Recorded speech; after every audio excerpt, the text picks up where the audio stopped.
As estações do ano nos relacionamentos.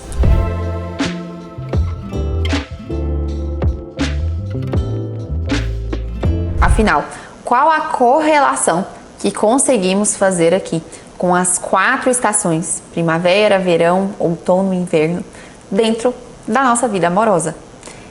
Vocês se lembram que eu sempre gosto de trazer uma correlação simbólica para as explicações, para que isso possa facilitar a explicação de alguns fenômenos para vocês. A gente entende que é possível sim, né? Que Deus ele é tão perfeito que ele nos permite correlacionar algumas coisas. Na aula sobre simbólica numérica, se você ainda não assistiu, recomendo que terminando essa aula você assista.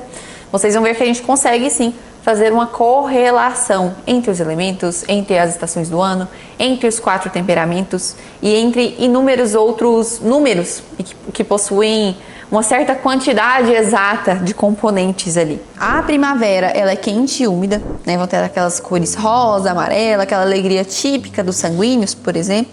Vai ser um pouco mais superficial, mas também vai ser mais expansiva, vai ser mais quente, vai ser aquela intensidade louca, né? Daquela paixão, daquele início de relacionamento e ao mesmo tempo aquela coisa assim, eu tô muito apaixonada mesmo que eu não conheça tanto ainda essa pessoa, que no início do relacionamento, como não tem tanto tempo ali de envolvimento, você ainda não consegue, né, ver todas as facetas da pessoa, ver quando ela já tá de mau humor, de bom humor, coisa que a pessoa realmente vai apresentando ali depois de um certo tempo de intimidade. Temos ainda o verão, que ele é mais quente, é mais profundo. A gente lembra que o verão ele é quente e seco, né? E essa parte quente remete àquela expansão dos nossos queridos coléricos, né? Assim como essa secura, essa necessidade de estrutura. Como se fosse uma necessidade de estrutura expandindo, né? São os dois ao mesmo tempo aqui. Muito propício para os nossos queridos coléricos. Depois do verão vem o outono. O outono ele é profundo, ele é meditativo, propício aos nossos queridos amigos melancólicos. Se a gente fala que o outono é dos melancólicos, recapitulando, ele é frio e seco. Então essa frieza remete àquela não necessidade mais de ficar sempre expandindo. Aqui já é um pouco mais sereno, é um pouco mais calmo. Aqui provavelmente você já casou, provavelmente você já teve os seus filhos, já está tudo muito bem consolidado, já tem uma rotina muito bem organizada, uma estrutura familiar rodando. Então aqui ainda há sim aquela necessidade de ser algo a mais para o outro, mas ao mesmo tempo não tem aquela pressa, né? Aquela necessidade de expansão. Tem essa estrutura rodando, mas ela é um pouco mais calma e um pouco mais serena. E aí depois do outono temos o inverno, que ele é um pouco mais frio, um pouco mais úmido também. Tem aquelas cores mais azuis, mais fechadas, como se fossem também cores neutras, né? O preto, o branco, aquele branco um pouco gelo também se remetendo ao inverno. E isso é típico do fleumático. Então aqui é justamente onde aqueles casais começam a ter que colocar novos elementos, muitas vezes elementos imanentes, para quebrar a rotina, como sair para tomar um bom vinho, sair para viajar, para aproveitar a vida com o maridão.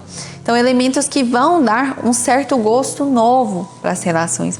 É como se ele voltasse um pouco à superficialidade de dar valor a esses momentos gostosos, a esses momentos meio que bobos, né? Que geram aquela alegria boba de fato. E a gente sabe que eles também são importantes para os relacionamentos. Então, para que serve tudo isso? Tudo isso serve para a gente entender e compreender onde que a gente está instalado dentro do nosso relacionamento hoje. Às vezes você fala, porque o meu relacionamento ele está muito ruim. Mas não, às vezes você é só uma sanguínea que está no meio de outubro, né? Que está no meio ali dos melancólicos, que é o oposto do sanguíneo. Ao passo que o outono é seco, a primavera é úmida. Ao passo que o outono é frio, a primavera é quente. Então ele não vai se sentir, às vezes, tão confortável dentro desse estágio do relacionamento, mas que muitas vezes vai ser preciso que a gente passe por cada uma dessas estações. E aqui não é que o outono é ruim, não é porque o sanguíneo não gosta do outono que ele é ruim. É que o outono ele foi feito para ter uma certa serenidade no relacionamento. Não vai ter aquela agarração muitas vezes, não vai ter aquele beijo e tudo mais. Pode ser que no outono não tenha realmente aquela paixão, aquele fogo no início do relacionamento. Só que muitas vezes vai estar aqui uma fase da relação onde vai estar mais frio e é bom saber lidar com essa fase, com essa frieza. É bom saber lidar, na verdade, com cada uma delas. E aí, aos poucos, entra de novo a questão do inverno.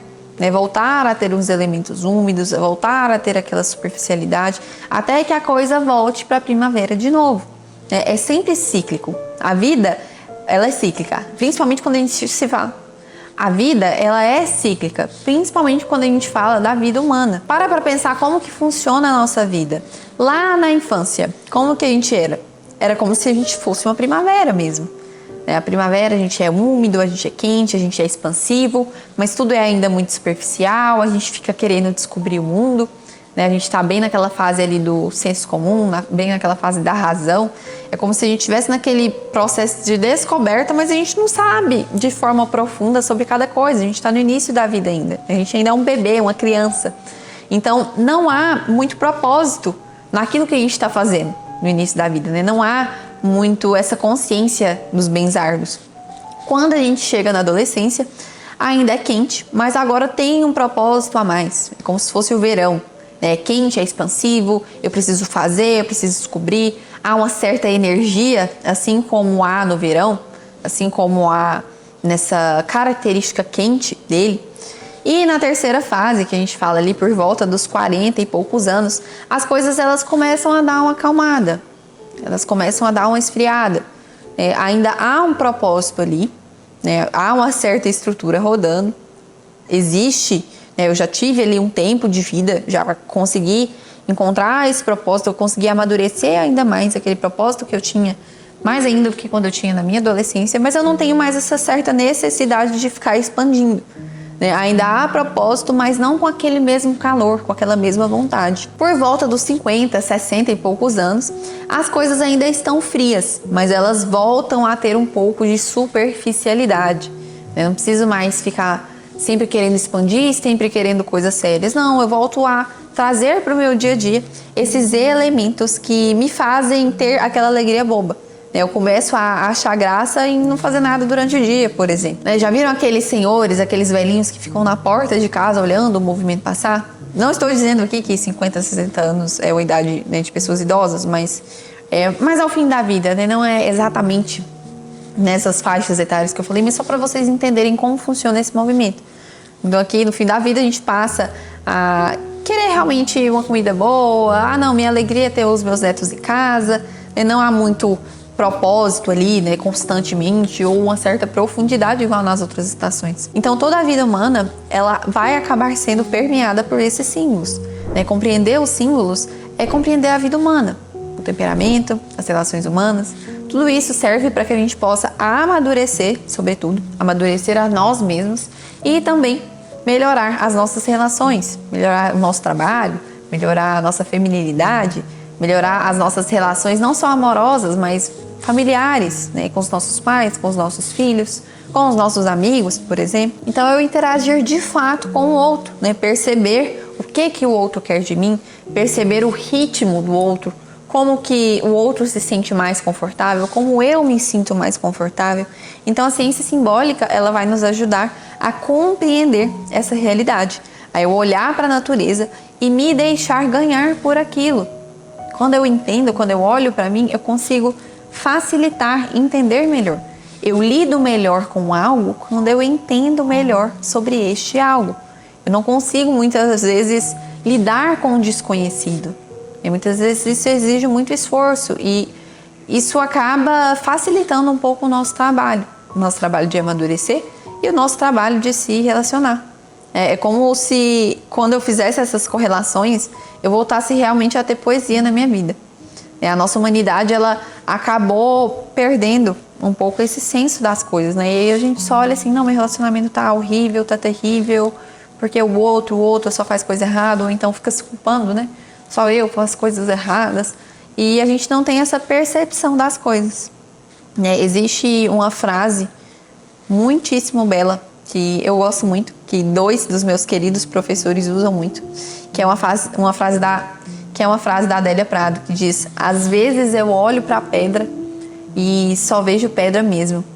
Às vezes eu olho para o meu relacionamento, tá naquela situação ruim, E eu só vejo essa coisa ruim mesmo. Eu não consigo olhar para as outras coisas, eu não consigo entender aquilo que está acontecendo ali diante de mim. Então isso aqui é sobretudo para eu olhar com poesia, né? Esse é o intuito também dessa aula.